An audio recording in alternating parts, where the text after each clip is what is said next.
Hi, I'm David. I'm the co-founder and chief scientist of GainForest.earth. And so we are a design nonprofit that has been operating in this space for the last 2 years. We have 28 communities around the world that we support using a concept called conservation data income, where we pay communities for collecting nature data. We pay 1 cent per minute of audiomorph recording. I have the audiomorph here, so you can see how this looks like.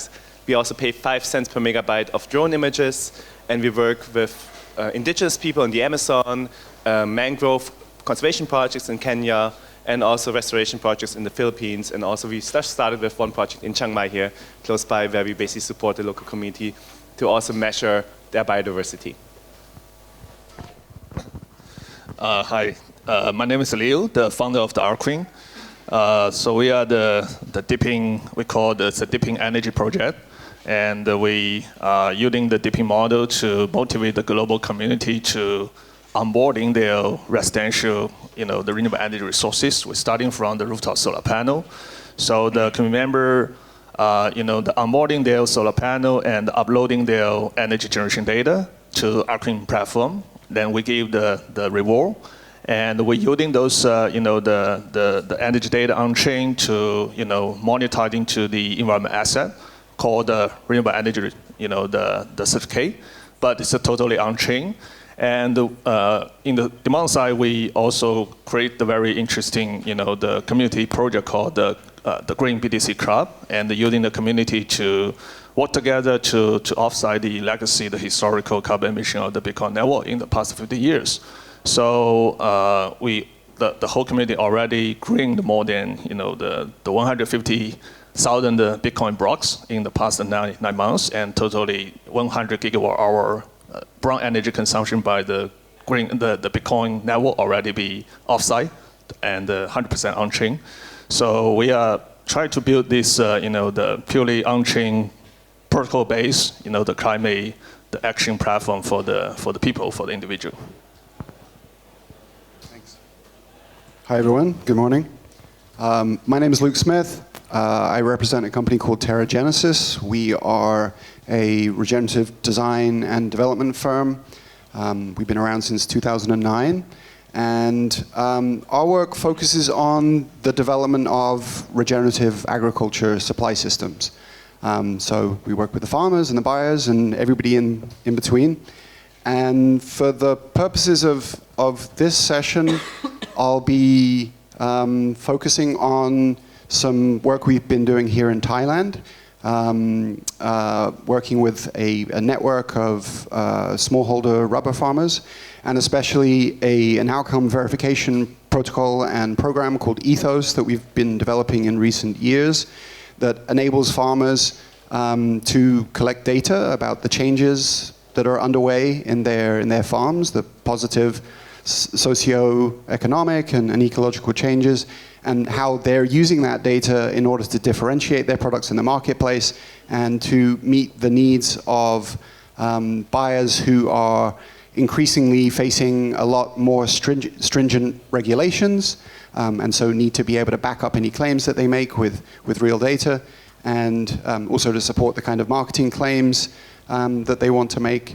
And just a quick plug, if you want to learn more about our work, we'll be showing a documentary that we made in collaboration with the North Face during the lunch hour, which is 1 o'clock, I think. Thanks. Thank you. Sorry for being late. Really wanted to catch the other session with Monty. I'm Tereza from Friendly the Commons. I also contribute to other projects like Crypto Altruism, Refi Medellin, and I also lead the Refi podcast, so I love asking questions. Today I'll be asking a lot of questions about DePIN, decentralized physical infrastructure. And I feel like we really went deep in with some of the, no pun intended, with some of the topics already. But I want to set a foundation for the conversation first. So if each of you can maybe share a little bit about what DePIN actually is, and also how can it be used to drive positive climate outcomes. So maybe Leo, let's start with you, if you want to share.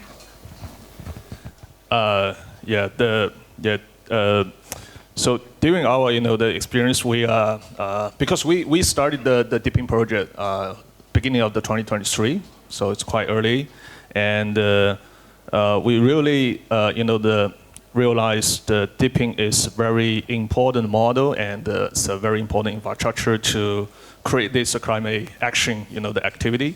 And because today the blockchain is the infrastructure, it's a low cost and the permissionless infrastructure for anybody, the individual to participate in the climate action. Today's, the traditional carbon market, all of those tools, all of those, the platform is mainly for the corporate, for the government. But if we are asking the question, can I participate in the climate action as an individual? It's quite difficult because we do not have the tool, we do not have the platform, and we do not have the recognition, the reward mechanism to motivate the people to take the climate action. So we think that DePIN will create the model and to bring the very important strategic model to motivate the individual, every people to participate in the climate action, either as the supply side or as the demand side. I can explain a little bit of detail. For example, the Arkreen is try to onboarding the rooftop solar panels and the data to the blockchain platform, try to monetize those the green energy data to the REC, the environment asset. So today, those the environment asset developer, they don't want the monetize. They don't want to develop the rooftop solar panel because that's too small. The asset size, and so if we can using the IoT technology, we can real time the collecting the green energy data from the solar panel, and the blockchain is kind of low cost infrastructure to monetizing to issue those green assets on the blockchain, and without the high cost, because all those verification, the registration, the insurance, even the trading, the redemption, you can run it on the blockchain with the low cost. Even though the small size, the very small size, the asset. So that's the supply side. We think the blockchain, the DePIN based, the platform is a perfect, the platform, the tool to issue the green asset, coming from the people-centric behavior, those green behavior. You install the solar panel and you generate the green energy, you should be recognized, you should be rewarded. So that's the supply side.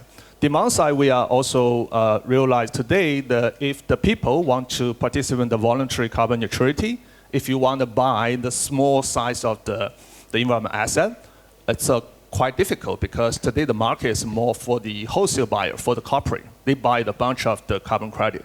But if I'm the normal user in the summer, I consume the 100 kilowatt hour electricity, the brown energy, and I want to claim my summer is green. I want to offset those brown energy, the 100 kilowatt hour. I want to buy the 0.1, the rack from the market to do the offsite, to the on-chain offsite. But no, the platform offer those kind of a product. So the blockchain is kind of a platform, because if you can bridge or if you can native, issue the REC on the blockchain, you can fractionize to the very small size the asset. Even the 1 kilowatt hour, you can run in the on-chain offsite on the blockchain.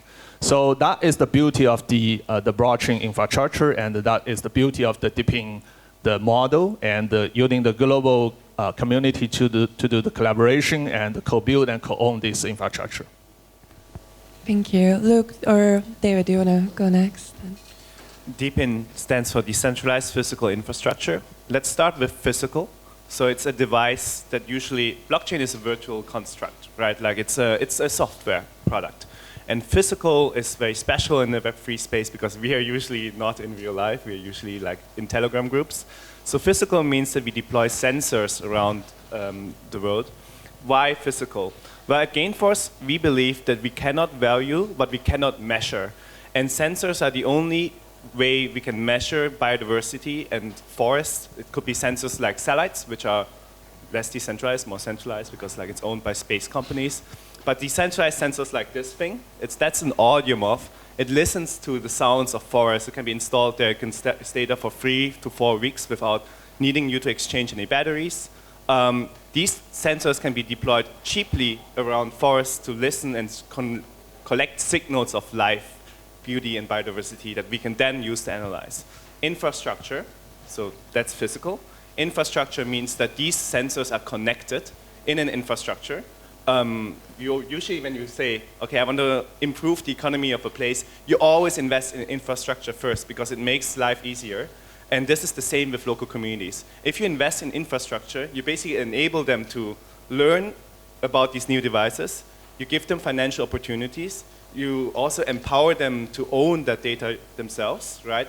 And you also make them kind of the stewards of their own machines. So infrastructure is really important to empower economies. Decentralized. This is where we in Web3 come in.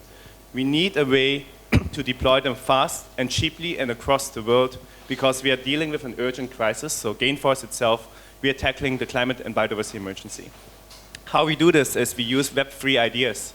We pay people for collecting data. So we create an incentive for these sensors to be deployed around the world. Right now we have more than 40 sensors deployed around the world in 28 communities. We have collected more than 100,000 minutes of audio morph recording. I can play later one as well in case you're interested how this sounds. And it's also a great way to get the ideas that we are good at in our communities, designing mechanisms and incentives to coordinate people and deploy this onto physical infrastructure projects to scale these infrastructure projects. And we try to do this for good and to try to measure the value of biodiversity. Thank you, David, for that general introduction. That was really useful. So there's some parallels with what we're working on. So DePIN in our context is really related to cell phone technology and IoT, also using ecoacoustic sensors. We really believe that in a regenerative agriculture context, the best people for determining what regeneration means and the best people for tracking that change are the farmers themselves. So in our system, farmers are collecting data about their own farms and about their neighbors' farms. We build on a methodology called a participatory guarantee system, which comes out of the agroecology world and really developed as an alternative to the big certifications, like organic and fair trade and so on, that a lot of farmers didn't really feel were suitable for their context or really were in their best interests. Of course, they're highly centralized and bureaucratic and expensive, and involve essentially imposing standards from the outside on communities. So participatory guarantee systems essentially enable farmers to determine what are the most appropriate indicators in their context for them to be tracking the change that's underway. And then it's a peer-to-peer system, so they're monitoring and verifying and supporting each other. So that's been rolled out. PGS has been rolled out in many places around the world, but usually it's a sort of a paper-based system, and usually sort of in local or national contexts. Very rarely are those systems sort of recognized within a more sort of global market context.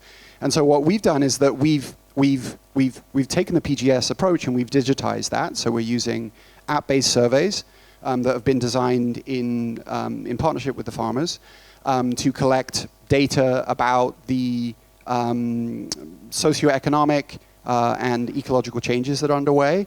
And it's really important to get that holistic picture because, you know, we humans and nature are not separate. We are part of socio-ecological systems. So it's really important for us to measure things like biodiversity and carbon sequestration and watershed health, but also farmer well-being and equity and sort of community health. So yeah, back to DePIN. So farmers are collecting data using app-based surveys, taking pictures, georeference photos that enable us to track change. We use machine learning algorithms in order to be able to track change from one year to the next. And then we're rolling out right now an ecoacoustics pilot in partnership with an organization called Wildmon. So we'll be able to track the soundscape and then from that determine what is the health of biodiversity within different agricultural systems that are in varying different phases of transition from conventional to highly diversified, multi-strata agroforestry systems such as the rubber systems here in the south of Thailand that we've been supporting for the last several years down in Songkhla and Patolung. So David mentioned the point around sort of decentralization versus centralization. There are certain things that farmers can't track. And so for that, we are also integrating, in addition to the primary data, secondary and tertiary data too.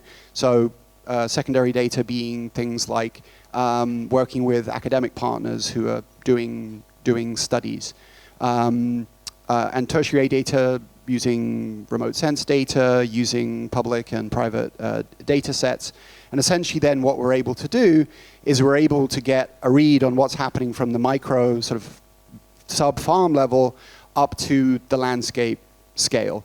And in so doing, we can correlate and collaborate the change that's underway at those varying different scales.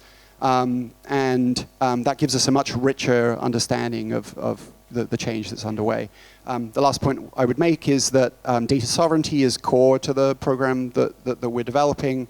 We really believe that farmers' data is their data that they're collecting, that's being collected about their farms is theirs to determine how to use. They may decide that they want to share that data with their neighbors and people in their community so that they can all learn from that. And have that influence their management approaches and adapt to change. Or they may decide that they want to license that data to somebody that wants to use it, like a brand that wants to make marketing claims and compliance attestations and use it for profit-generating purposes. There are other use cases like investors and government agencies and academic partners, but ultimately it's up to the farmers to determine what is in their best interests and how best that data should be used. Thank you for sharing that. I feel like one of the biggest criticism of the climate space or the regenerative finance space specifically is often that there is a big gap between the tech vision and the implementation on the ground with the local communities, right? And this has like two layers, obviously. The first layer is the technology itself, right? You can have idea, okay, I'm going to bring this technology to this community, but then you get there, you're like, wow, there's no internet connection here, for example. So I feel like the tech is the first layer, and the second layer is actually the community ownership that some of you have mentioned already. Like, yeah, I can bring this technology, and even if I can make it work, then still, did I make sure that the community is interested in the solution? Did I make sure they know how to use that solution? Did I make sure that they can benefit fully from the solution? So how do you observe these problems in the real world? And what are some of the things that you're doing to tackle them? Maybe let's go from this way now. Yeah, actually, that's a really great way to loop into something I wanted to test out. Let's see if that works. So I play you a small sound clip from the Amazon we collected. Let's see if that works. And if someone can tell me what they can hear.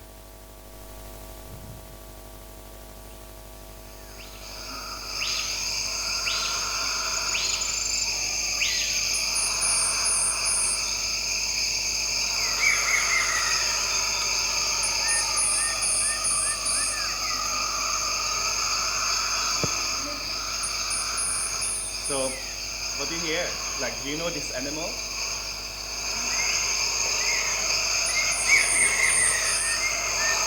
Cricket. But do you hear that the calling? Yeah. What is this? It's a monkey. It's a howler monkey. The first time I heard this, when it was collected by our indigenous scientists in the Amazon, I was freaking scared. I mean, what is this? I'm getting eaten alive in a second. So I visit the Amazon quite often because I just love being with the communities. And then Marina, from the Mura people, she's like, David, she was laughing, David, this is just a monkey. This is like a small, tiny, but it's like a big mouth. Like, oh, oh. This is how you include the communities. Because you are like, you don't know where to deploy these sensors. You have no idea what you're listening to. You're only good in like, let's be real. We are only good in like decentralizing stuff, right? That's what we are here for. So we know how to develop these incentives, pay people because we have a lot of cash. We know these sensors, so we can deploy them in the field because we know the tech. But then the data, the way to deploy it the way to manage these sensors, the way to retrieve that, there's no way we can outbeat any of the local communities. They can know, they exactly know how to maintain this, they can take full ownership. And so that's what at GainForest we call co-design of technology. We know what we're good at, but we also know what we're really not good at. So this data collection at scale only works in partnership with local communities by listening, by implementing, by refining, by capacity building, knowledge from grassroots up. And only in that way we can really deploy a solution that is not tech-centric but human-centric. Right? That is something that also considers the expertise and values the people who on the ground that can actually collect the data. And I think that's a big problem that we can achieve with physical infrastructure to solve the issues that we face with climate and biodiversity emergency. Like clearly we have an issue with market failure here. Clearly we don't value nature, and clearly we don't value biodiversity. And that means also that we don't value the people who understand and value these things, right? And so by using decentralized and physical infrastructure projects, what we do at GainForest, by empowering and capacity building, it's one way for us to give back because we know this is what we're good at, but also it's one way to listen back in and understand, okay, this is what they are good at, and by bridging these together, we hope that we can influence, using the data, the sources that we know these people don't care just yet about these things. So we, for example, take the data. Fatin and my team, she's leaving unfortunately today because COP starts in Azerbaijan, but we're bringing these data sets to negotiators at the highest level of policy making and try to integrate them into decision making, who are people who are naturally very far away from the communities, but we believe that this is important to do, and this is something that our community is really good at doing.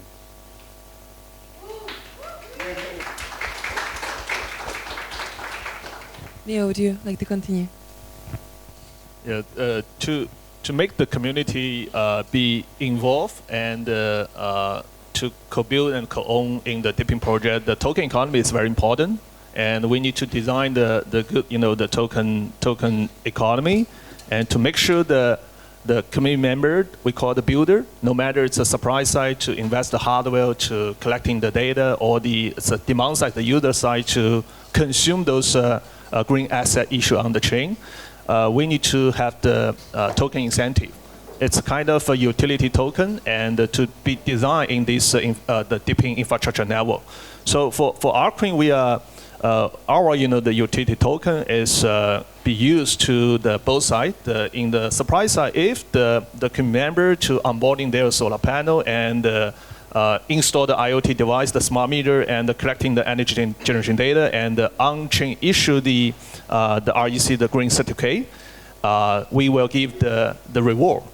It's a utility token, and in the demand side, if the community member who do the on-chain offsite to offsite the, no matter it's a Bitcoin, it's a historical, the brown energy consumption, or the using the smart product to measure his coffee machine's energy consumption and to do the on-chain offsite, we will also give the utility token as the reward, because in the bootstrap, you need those community member, the builder, to help you to build the network and to contribute their value in the supply side and the demand side.